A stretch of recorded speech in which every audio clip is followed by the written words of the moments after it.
नमस्कार, स्वागत है आपका स्वागिला न्यूज चैनल के उत्तराखंड बुलेटिन में और मैं हूं आपके साथ गायत्री चौहान। आइए नजर डालते हैं आज की फटाफट खबरों पर। अखिल एकता उद्योग व्यापार मंडल ने मनाया अपना 5वां स्थापना दिवस। व्यापारी हितों को लेकर हुआ मंथन। रामनगर में कोचिंग सेंटरों पर पुलिस ने चलाया छापामार अभियान के दौरान मिली भारी खामियां। अल्मोड़ा रानीखेत को जोड़ने वाले पुल का हुआ निर्माण। अल्मोड़ा में शोभन सिंह जीना न्यास की बैठक में आगामी 4 अगस्त को होने वाले कार्यक्रम से अवगत कराया। हल्द्वानी पुलिस द्वारा कोचिंग सेंटरों का औचक निरीक्षण। हल्द्वानी में महिला संगठनों का प्रदर्शन। आरोपी ऑटो चालक को फांसी देने की मांग। बेस हॉस्पिटल में कमिश्नर दीपक रावत ने मारा छापा। खुली व्यवस्थाओं की पोल। सरकारी भूमि की फर्जी रजिस्ट्री करवा के बेची गई दुकानें। भूमाफियाओं ने किया लाखों का फर्जीवाड़ा। पीड़ित ने एसडीएम से लगाई न्याय की गुहार। भाजपा नेताओं ने की एसपी मंजुनाथ टीसी से मुलाकात। अवैध रूप से बिक रहे बड़े मांस की दुकानों को लेकर लोगों ने दिया ज्ञापन। उपजिलाधिकारी ने जाकर की कड़ी कार्रवाई। सीएम का आश्वासन पूरा न होने पर आंदोलनकारी आक्रोशित। सीएम धामी की अध्यक्षता में हो रही बैठक।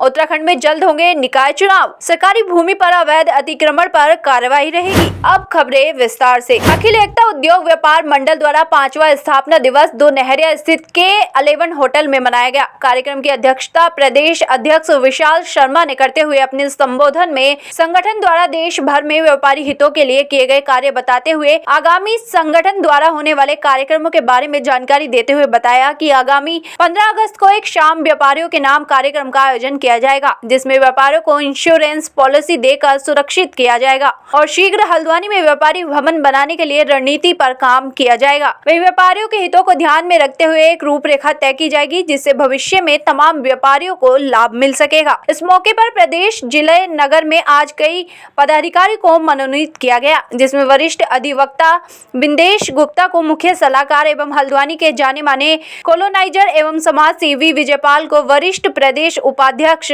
आशीष शेट्टी को प्रदेश कार्यकारिणी सदस्य, ज्वेलर्स राजीव वर्मा को कुमाऊं का सचिव व मंडल सचिव का दायित्व, योगिता बनोला सहित तमाम अन्य को महत्वपूर्ण जिम्मेदारी सौंपी गई। इस मौके पर तमाम व्यापारी और सामाजिक संगठनों से जुड़े लोग शामिल रहे। हल्द्वानी से संवाददाता दीपक अधिकारी की रिपोर्ट।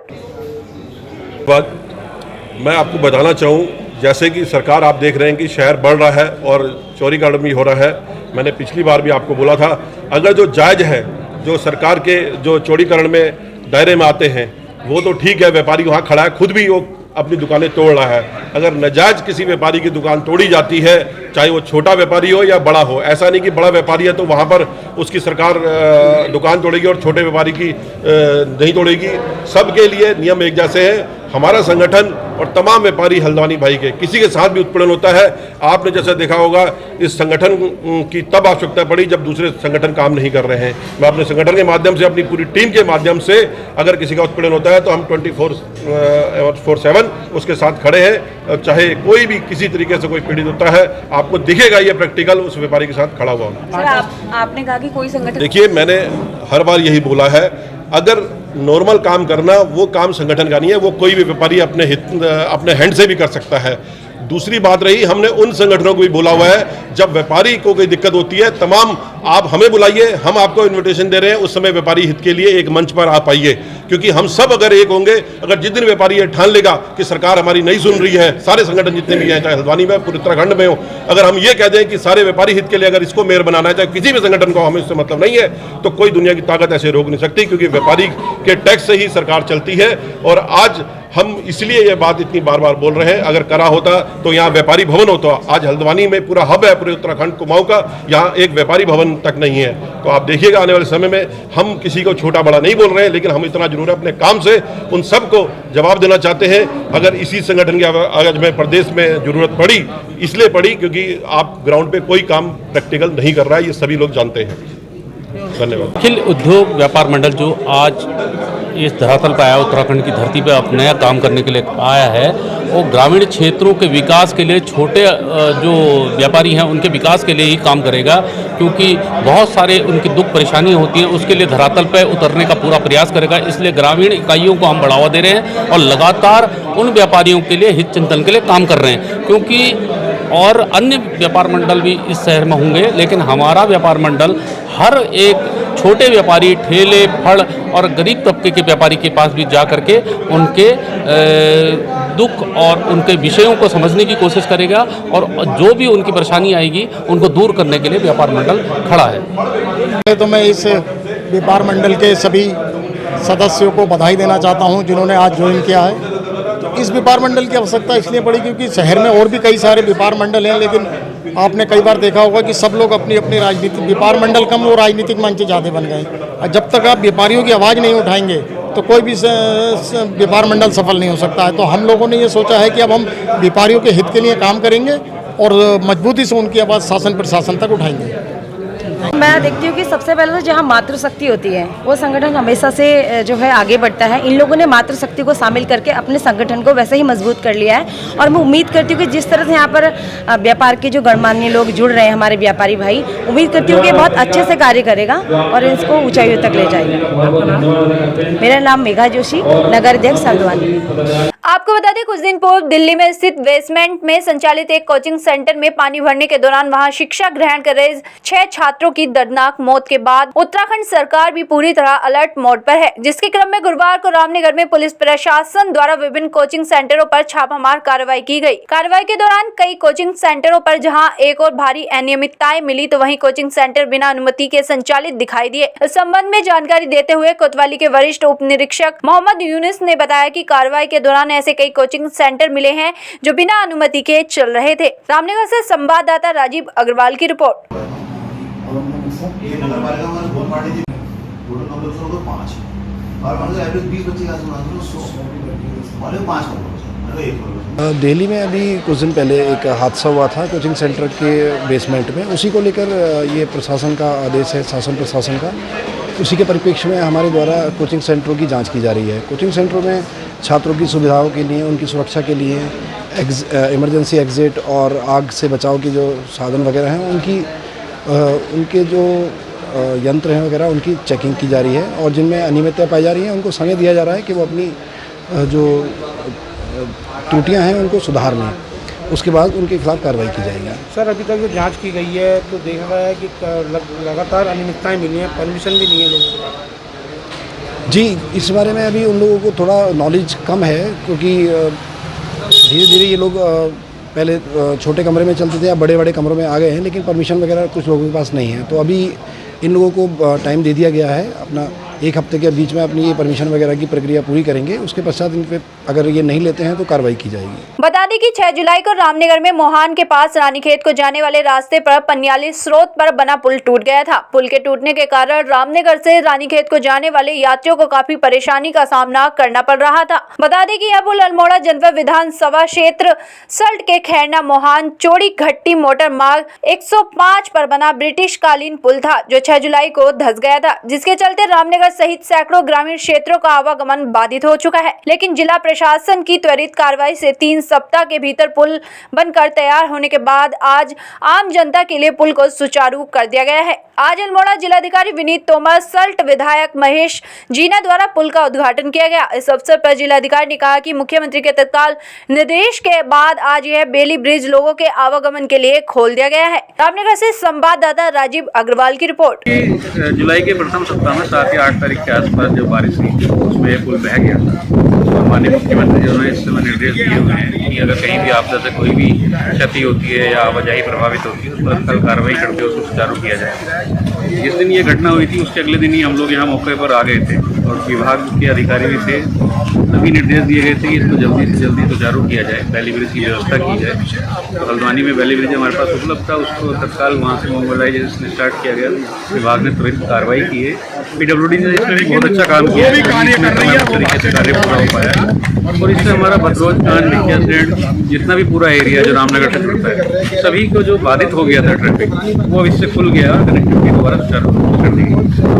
अल्मोड़ा सोबन सिंह जीना न्यास की बैठक में आगामी 4 अगस्त को न्यास द्वारा आयोजित बैठक में न्यास के द्वारा आयोजित होने वाले कार्यक्रमों की रूपरेखा से अवगत कराया गया। यह बैठक न्यास के अध्यक्ष प्रकाश चंद्र जोशी की अध्यक्षता में संपन्न हुई। बैठक का संचालन न्यास के संयोजक BDS नेगी ने किया। इस अवसर पर BDS नेगी ने बताया कि इस वर्ष विश्वविद्यालय 3 अगस्त को गणित विभाग में चतुर्थ व्याख्यान माला आयोजित करेगा तथा सार्वजनिक कार्यक्रम में प्रदेश के मुख्यमंत्री पुष्कर सिंह धामी के मुख्य आतिथ्य में संपन्न होगा। अल्मोड़ा से संवाददाता हेमंत सिंह मेहरा की रिपोर्ट। हल्द्वानी में मुख्यमंत्री पुष्कर सिंह धामी के निर्देश के बाद आज सिटी मजिस्ट्रेट एपी वाजपेयी के नेतृत्व में नगर निगम, फायर डिपार्टमेंट, विकास प्राधिकरण, शिक्षा विभाग और पुलिस द्वारा शहर भर के कई कोचिंग सेंटर में औचक निरीक्षण किया गया। कुछ कोचिंग सेंटर बेसमेंट में संचालित होते हुए पाए गए, जिस पर सिटी मजिस्ट्रेट एपी वाजपेयी ने कोचिंग सेंटर के संचालक के प्रति अपनी कड़ी नाराजगी जाहिर की। सिटी मजिस्ट्रेट एपी वाजपेयी ने बताया, मुख्यमंत्री पुष्कर सिंह धामी के निर्देश के बाद पूरे राज्य भर के कोचिंग सेंटरों के औचक निरीक्षण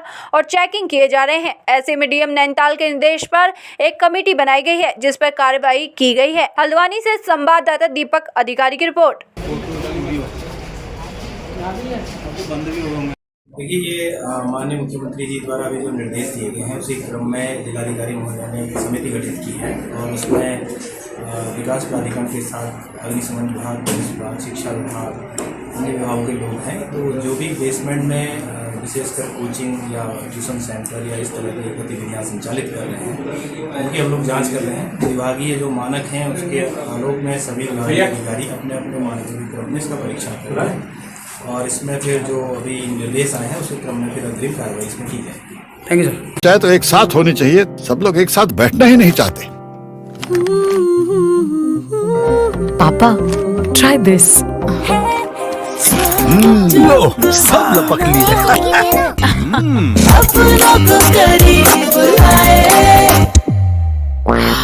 ये क्या हाल कर दिया है रूम का? बस कल से चाय, कल से चाय मेरे रूम में।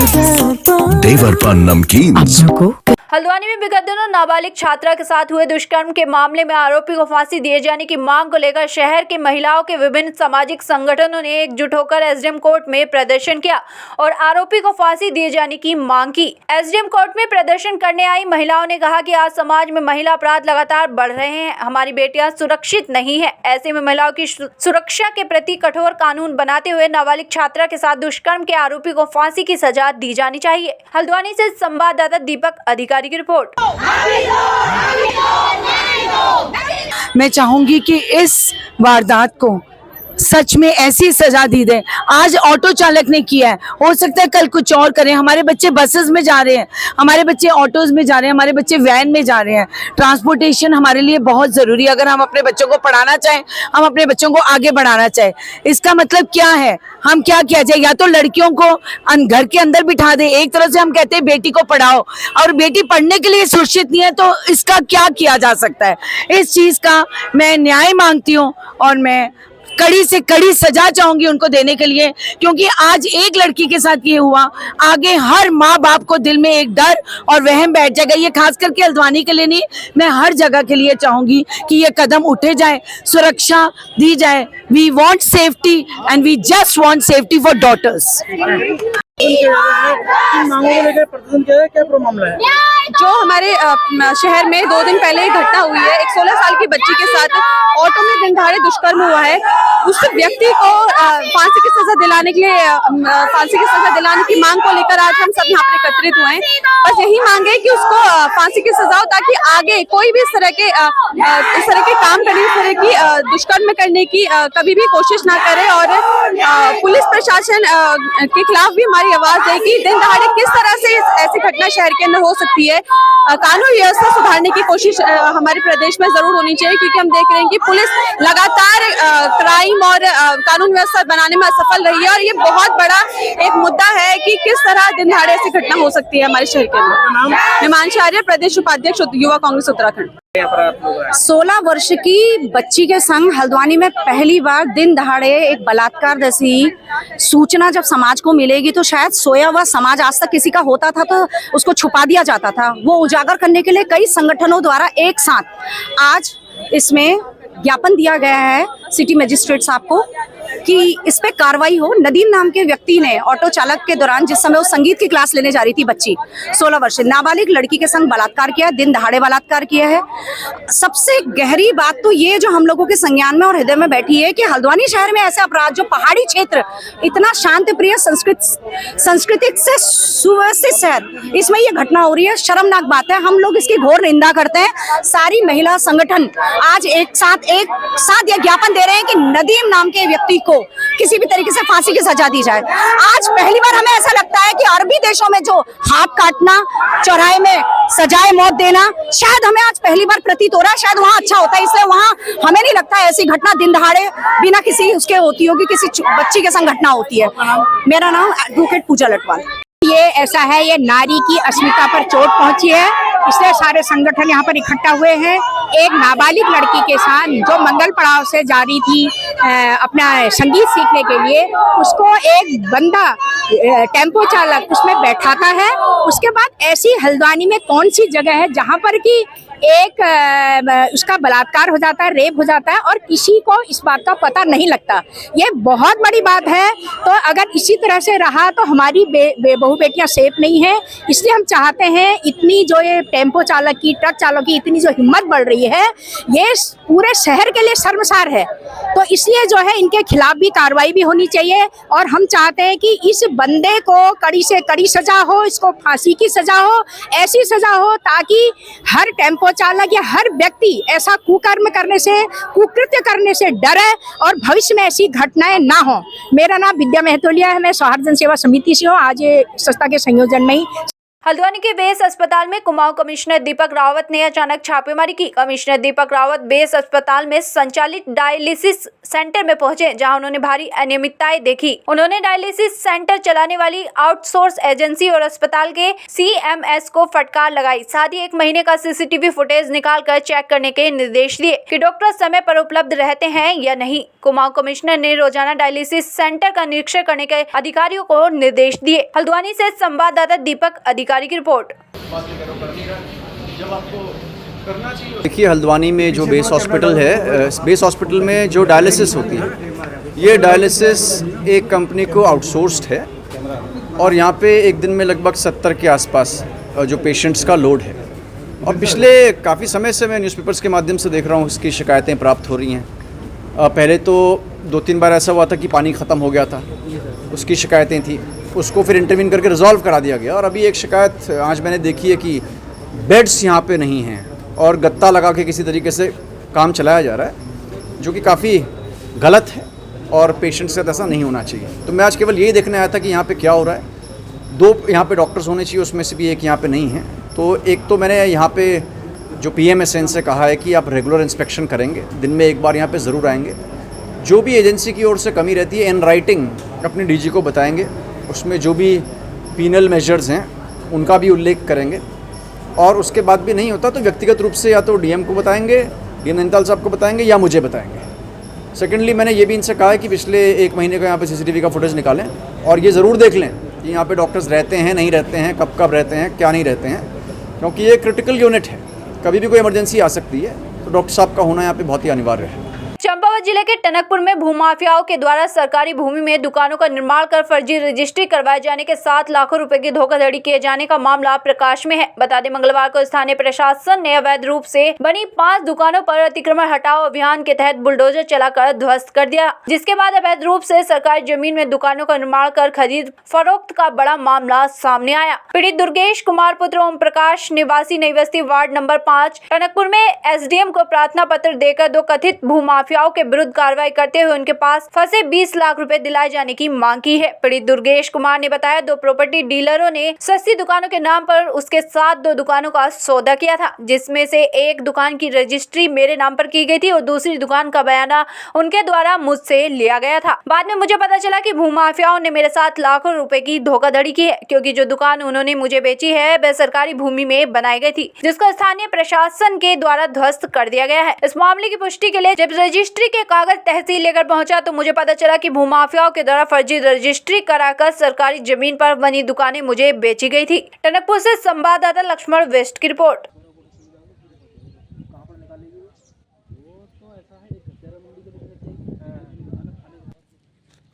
सर, मेरा नाम दुर्गेश कुमार है और मैं सरिया सीमेंट का छोटा सा व्यापारी हूँ।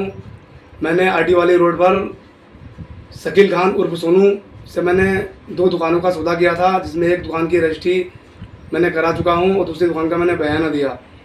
मंगलवार को शाम को 5:30 बजे जब मुझे पता लगा कि वो ज़मीनें अवैध हैं, वहाँ सभी अधिकारी लोग वहाँ पहुँचे। उन्होंने दुकान की अवैध रूप से तोड़ाई करी, थोड़ा उसको मुझे पता लगा तो मैं बहुत टेंशन में हो गया, बहुत परेशान हो गया। मैंने कर्जा करके बहुत परेशानियों से वो पैसा वहाँ पर दिया। मैं बहुत टेंशन में हूँ। मेरी एक दुकान की रजिस्ट्री बची हुई है, उसमें मैंने 3.5 लाख रुपए का नकद उनको बयाना दिया, उसकी मरम्मत कराई। मेरे 20 लाख रुपए इन लोगों ने ठगे हैं, जिसमें इसका पार्टनर विनोद बिष्ट जो नाईकोट में रहता है, इन दोनों ने मिलकर मेरे साथ फ्रॉड किया है, मेरे साथ में गद्दारी की है। उन्होंने मेरे साथ में फ्रॉड काम किया, 420 की है। मैं SDM साहब के ऑफिस में भी गया था, वहाँ मैंने अपनी गुहार लगाई, मैंने अपनी एप्लीकेशन दर्ज कराई। उन्होंने मुझे उम्मीद दी कि तुम्हारे साथ इंसाफ होगा। उन लोगों ने तुम्हारे साथ फर्जी काम किए हैं और जो भी फ्रॉड आपके हाथ में हुआ है उसकी शीघ्र कार्रवाई होगी। और मुझे प्रशासन से बस यही, SDM साहब से बस यही अनुरोध है कि कृपया मेरी समस्या को शीघ्र सुलझाएं। सर, उन्होंने ये कहा कि रजिस्ट्री जो है सब फर्जी है और ये जो भू माफिया हैं, विनोद बिष्ट जो उसका पार्टनर है, इसने मुझे बहुत दबाव डाला। सोनू ने मुझे दबाव डाला कि ज़मीन जो है ले लो, रेट गिरा कर दे देंगे। उन्होंने मुझसे 20 लाख रुपए हड़पे और उन लोगों ने मेरा धोखाधड़ी करी। आज मैं बड़ा परेशान हूँ। उन लोगों ने मेरे पैसे का जो भी मेरा साथ उन्होंने दुरुपयोग किया, मेरे साथ जो भी मेरे साथ में फ्रॉड करा, 420 करी, अपनी ज़मीन को उसकी गलत रूप से रजिस्ट्री कराकर मेरे साथ में जो उन्होंने धोखाधड़ी करी है। मैं प्रशासन से यही अनुरोध करता हूँ कि मेरे साथ शीघ्र से शीघ्र इंसाफ किया जाए, उस पर कार्रवाई की जाए। मैं बड़ा उनका अति कृपा होगी।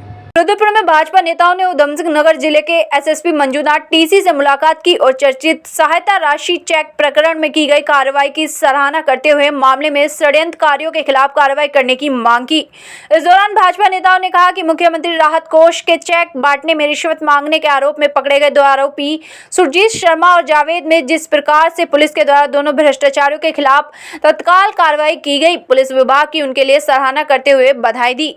उन्होंने कहा कि प्रकरण में ऐसा लग रहा है कि सुरजीत शर्मा और जावेद एक मोहरा है, इसके पीछे बहुत बड़ी साजिश है और साजिश के पीछे एक नेता का हाथ है जिसने सुरजीत शर्मा को आगे करके भाजपा सरकार और मुख्यमंत्री को बदनाम करने की साजिश की है।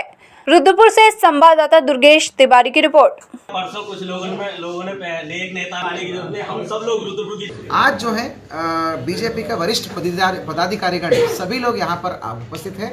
उनका ये आशंका है कि ये केवल 2 छोटे प्यादों का वो नहीं है काम, ये कुछ और लोग भी है, पीछे बहुत और लोग हैं, कुछ मास्टर षड्यंत्रकारी कोई और है जिन्होंने जानबूझकर एक लाभार्थी को मतलब फ़ायदा या फिर मदद दिलाने के बजाय उसको कई दिन तक लंबा रख के उसको एक कॉन्स्पिरेसी के रूप में इस चीज़ को कैरी ऑन किया है ताकि सरकार की छवि धूमिल हो।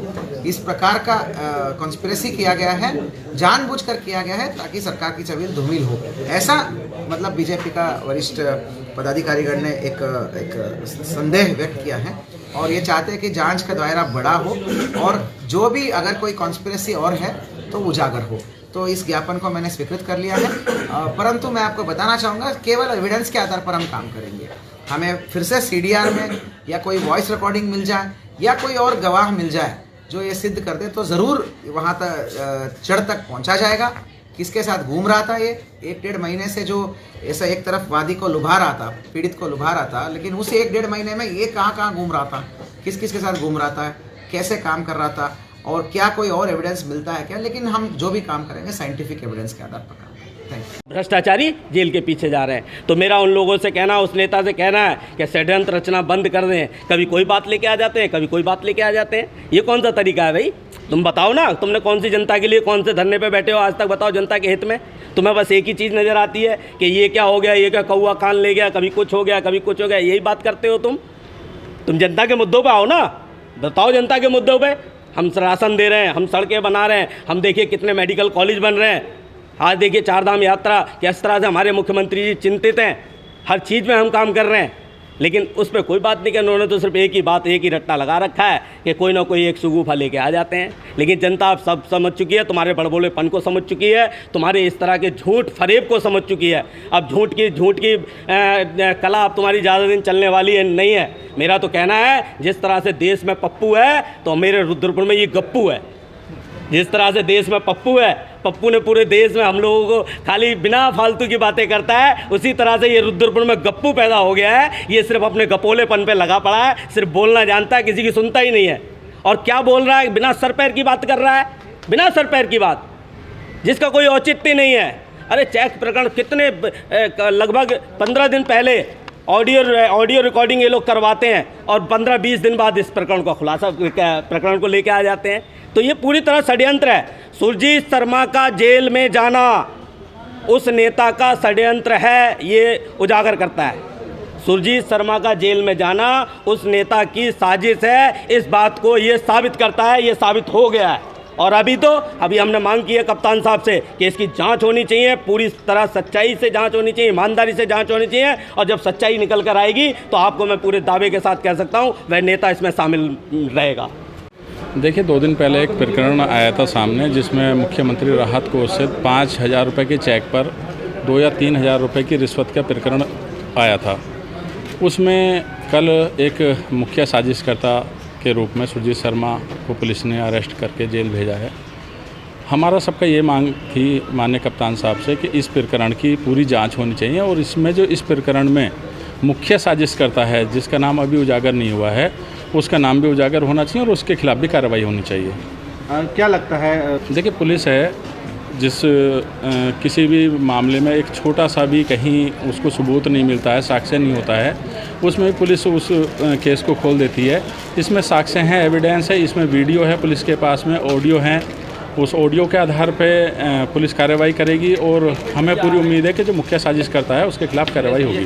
पूर्व विधायक खटीमा में नगरपालिका क्षेत्र के अंतर्गत लंबे समय से बड़े मांस की दुकान अवैध रूप से चलाई जा रही थी। क्षेत्र में ना तो स्लॉटर हाउस बना हुआ है, उसके पश्चात भी बड़ा मांस खुलेआम बेचा जा रहा है, जिसमें ना तो किसी प्रकार के मानकों को ध्यान में रखा जा रहा है। ज्ञापन देने वालों ने आरोप लगाया कि प्रशासन की मिलीभगत से मांस बेचा जा रहा है। नगरपालिका अधिशासी अधिकारी द्वारा इस पर कोई कार्रवाई न किए जाने के पश्चात लोगों द्वारा उप जिलाधिकारी को अवगत कराया गया। आनंद फानन में उप जिलाधिकारी रविंद्र सिंह बिष्ट अपनी टीम के साथ मौके पर पहुंचे। वहां पहुंचकर बड़े मांस को जब्त कर दुकानों को सीज किया। वहीं जिलाधिकारी रविंद्र सिंह बिष्ट ने मीडिया से रूबरू होते बताया कि हमें ज्ञापन मिला है और हमारे द्वारा इस पर कार्रवाई की जाएगी। साथ ही वहीं उप जिलाधिकारी रविंद्र सिंह बिष्ट ने मीडिया से रूबरू होते हुए बताया कि हमें ज्ञापन मिला है और हमारे द्वारा इस पर कार्रवाई की जाएगी। साथ ही आनंद फानन में उप जिलाधिकारी द्वारा अपनी टीम के साथ पहुंचकर तत्काल कार्रवाई करते हुए मांस को जब्त कर दुकान को सीज किया गया।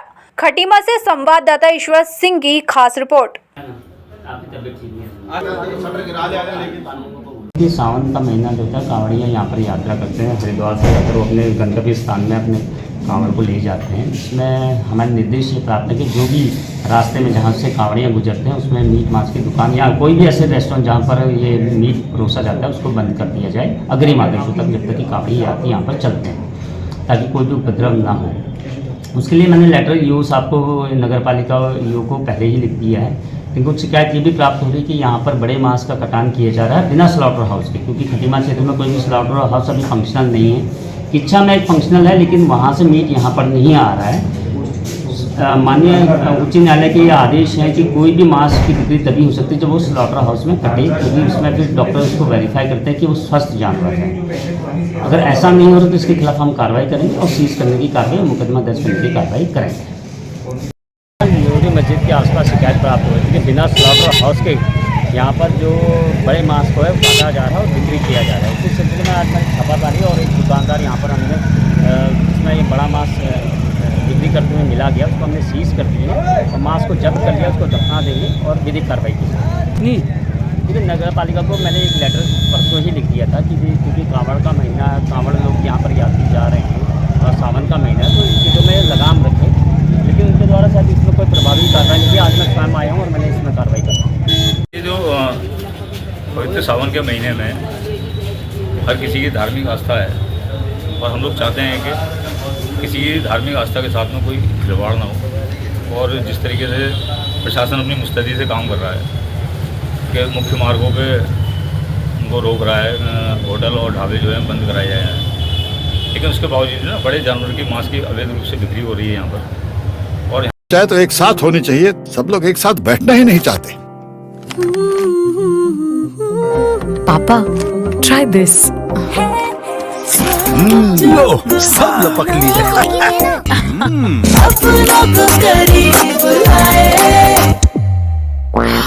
ये क्या हाल कर दिया है रूम का? बस कल से चाय कल से चाय मेरे रूम में। देवर पान नमकीन।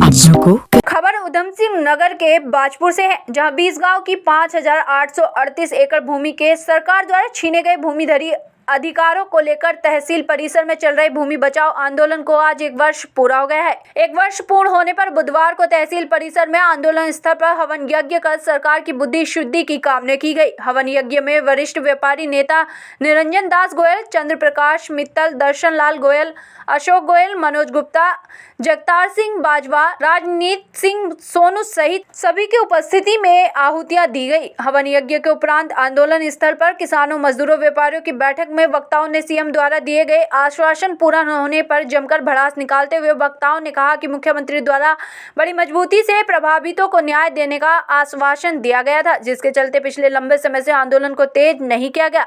लेकिन मुख्यमंत्री द्वारा अपने ही आश्वासन पर खरा न उतरने से बाजपुर के लोगों में गहरी निराशा व आक्रोश है। साथ ही पीड़ितों ने विपक्ष को भी आड़े हाथों लेते हुए 1 वर्ष में सरकार के खिलाफ कोई आंदोलन न करने पर भी ऐतराज जताते हुए विपक्ष की नीयत पर भी सवाल उठाए हैं। बाजपुर से संवाददाता लवकुश श्रीवास्तव की रिपोर्ट। हो गया भूमि बचाओ आंदोलन को। बाजपुर के जितने भी सहयोगी हैं, किसान, मजदूर, व्यापारी, सबसे पहले तो उनको धन्यवाद देना चाहेंगे सहयोग के लिए। और ये बता दें कि आज 1 साल होने तक सरकार के 4 बार आश्वासन देने के बावजूद भी समस्या का समाधान नहीं हुआ। आज भूमि बचाओ मुहिम द्वारा इस आंदोलन स्थल पर आज हवन यज्ञ करके सरकार की बुद्धि शुद्धि की कामना की गई है और यथाशीघ्र लोगों को न्याय मिल सके। और 13 तारीख को बाजपुर गुरुद्वारा साहिब में क्षेत्र के लोगों की, किसानों, मजदूरों, व्यापारियों की वहाँ पंचायत होगी और अखंड पाठ के भोग उस दिन पड़ेंगे। उस दिन आंदोलन की आगे की रणनीति, आंदोलन की दिशा तय की जाएगी और जो भी ऐलान होंगे आगे आंदोलन के वो किए जाएंगे। देखिए, अभी तक जो ये आंदोलन था पिछले लगभग 5-6 महीने से तो बिल्कुल शांतिपूर्वक तरीके से यहाँ तहसील में चला है और उसका मुख्य कारण यही था कि प्रदेश के मुख्यमंत्री द्वारा बड़ी मजबूती से आश्वासन दिया गया था कि इस समस्या का समाधान करेंगे। और उसी आश्वासन का करके इस आंदोलन को, जो हमारे आंदोलन चलाने वाले हैं, सबने ये सलाह करके कि जब मुख्यमंत्री जी ने आश्वासन दिया है तो इसको तेज ना किया जाए। लेकिन 1 साल होने के बाद भी निराशा है लोगों में और अब लोगों के सब्र का बांध टूट रहा है। मुख्यमंत्री जी ने जो आश्वासन दिया था वो पूरा नहीं हुआ। निश्चित रूप से आगे ये आंदोलन और बढ़ेगा। वर्ष पूरा हो गया है हमारे आंदोलन का और जैसे उतार चढ़ाव आए हैं पूरे आंदोलन में, उससे और सरकार ने कोई पल्ला हमें नहीं पकड़वाया, अपना कोई आश्वासनों के अलावा हमें कुछ नहीं मिला अब तक।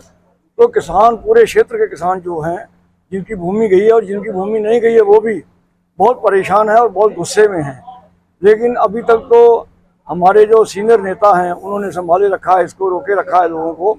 लेकिन अब जो है आर पार का फैसला होगा और इसके लिए हमने 13 तारीख गुरुद्वारे में सबको बुलाया है, इस पूरी संगत को। उस दिन गुरुद्वारा साहब में अखंड पाठ के भोग भी पड़ेंगे और उसके बाद ये निर्णय लिया जाएगा कि आगे क्या करना है। तो देखिए, जैसा दिल्ली का माहौल है, पूरे देश का आंदोलन था, लेकिन ये हमारे, इसको हम कोशिश करेंगे कि बाजपुर के इस आंदोलन को पूरे जिले का नहीं, 2-3 जिलों का आंदोलन हम इसको बनाएंगे। तराई का पूरा बड़ा आंदोलन इसको बनाने की कोशिश करेंगे हम लोग, क्योंकि लोग जो हैं कोई बड़ा कार्यक्रम चाहते हैं और 13 तारीख को हम कोई इसका ऐलान करेंगे। भाई साहब, पहले तो ये जो सरकार है ये सोच रही है भाई आंदोलन थोड़ा ढीला पड़ गया, ढीला नहीं पड़ गया। ये हमारे जो बुजुर्ग हैं इन्होंने हमको रोक रखा था कि भाई कोई ऐसा गलत काम नहीं करना जिससे सरकार परेशानी में आ जाए। अब ये 13 तारीख हमने रखी है, अखंड पाठ का भोग पड़ेगा और ऐलान होगा बड़ा। सरकार को भी परेशानी होगी, विपक्ष को भी परेशानी होगी, सबको परेशानी होगी। अगर किसान परेशान होगा तो कोई भी अपने घर में चैन से नहीं रह पाएगा। ये वादा है हमारा और हम इसको करके दिखाएंगे। ये नहीं है कि हाँ भाई हम चुप करके बैठे थे थोड़े दिन, हम सोच रहे थे कि सरकार प्यार से मान जाएगी। अगर अभी भी अब उनको लग रहा है कि ये 13 तारीख तक उनके पास टाइम है, अगर वो कोई हमारे डिसीजन देते हैं तो ठीक है, वेलकम है, नहीं तो हमें इस आंदोलन को उग्र करना पड़ेगा। भाई साहब, जिस तरह उन्होंने हमें आश्वासन दिया, हमने तो सोचा भी सरकार के नुमाइंदे हैं, वो हमारी कोई बात करेंगे, लेकिन बात नहीं हुई। तो अब ये नहीं है कि वो आके फिर दोबारा हमें आके कह दें कि भाई कोई बात नहीं, भाई सरकार आपका काम कर रही है। अब तो उन्हें यहाँ बाजपुर में फटकने भी नहीं देंगे, ये गलत फहमी में होंगे वो कि भाई जैसे पहले इनको संभाल लिया आप फिर संभाल लेंगे, मतलब ही नहीं है। सीएम धामी की अध्यक्षता में सचिवालय में समीक्षा बैठक चल रही है। बैठक में विभागीय मंत्री सतपाल महाराज मौजूद रहे। पंचायत राज विभाग की समीक्षा हो रही है। विभागीय अधिकारी फीडबैक दे रहे हैं। आगामी कार्यों को लेकर दिशा निर्देश दिए गए। देहरादून से संवाददाता सुनील राज की रिपोर्ट।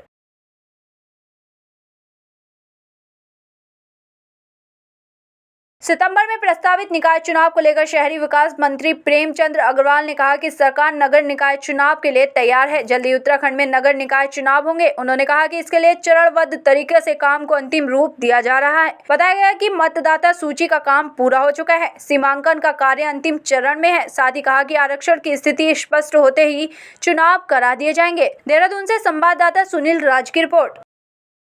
3 चीजें बहुत प्रमुख है। मैं अनेकों बार कहा है, मैं आज भी दोहरा रहा हूँ। सीमांकन की प्रक्रिया और उसके बाद आरक्षण की प्रक्रिया के बाद हम चुनाव कराने की स्थिति में होंगे और सरकार पूरी तरह से तैयार है। जैसे ही ये सीमांकन होगा और आरक्षण की जो स्थिति है वो क्लियर होगी, हम चुनाव कराएंगे। चंपावत जिले के टनकपुर में मानसून काल में बाढ़ के पानी की निकासी में रोड़ा बन रहे अतिक्रमण पर प्रशासन सख्त हुआ है। नालों की सफाई के साथ अतिक्रमण हटाया जा रहा है। जिलाधिकारी के आदेशानुसार पूर्णागिरी तहसील एसडीएम आकाश जोशी के नेतृत्व में अतिक्रमण पर लगातार प्रहार किया जा रहा है। बता दें कि विगत 7-8 जुलाई को नगर में भारी जल भराव हुआ था, जिससे शहर के मुख्य नालों में हुए अतिक्रमण की वजह से बाढ़ का पानी लोगों के घरों तक पहुँच गया था, जिसमें काफी लोगों को नुकसान उठाना पड़ा, जिसके चलते प्रशासन द्वारा अतिक्रमण को हटाए जाने की कार्रवाई लगातार की जा रही है, जिससे जल भराव जैसी समस्या द्वारा उत्पन्न हो। एसडीएम आकाश जोशी ने बताया, शहर के मुख्य नालों से अतिक्रमण हटाए जाने के दौरान संज्ञान में आया था। एआरटीओ कार्यालय के समीप सरकारी भूमि पर अवैध रूप से दुकानों का निर्माण किया गया है, जिसमें कार्रवाई करते हुए 5 से 8 दुकानों को ध्वस्त किया गया है तथा अतिक्रमण हटाए जाने की कार्रवाई आगे भी जारी रहेगी। टनकपुर से संवाददाता लक्ष्मण विष्ट की रिपोर्ट। इसमें विगत 7-8 जुलाई और फिर उसके बाद 21 जुलाई में जो भारी बरसात हुई थी, उससे कई जगह जल भराव की स्थिति उत्पन्न हुई थी। तो संज्ञान में आया था कि जो शहर के मुख्य नाला है उसमें कई स्थान पर हमको अतिक्रमण मिला, जिससे बांध जैसी स्थिति उत्पन्न हो गई थी और उसकी वजह से कई जगह जल भराव और जलमग्न की स्थिति उत्पन्न हुई थी। तो उसी के संबंध में नाले की सफाई और जो नाले के रास्ते में इंक्रोचमेंट्स थे पानी के बहाव में, उनको हटवाया गया था।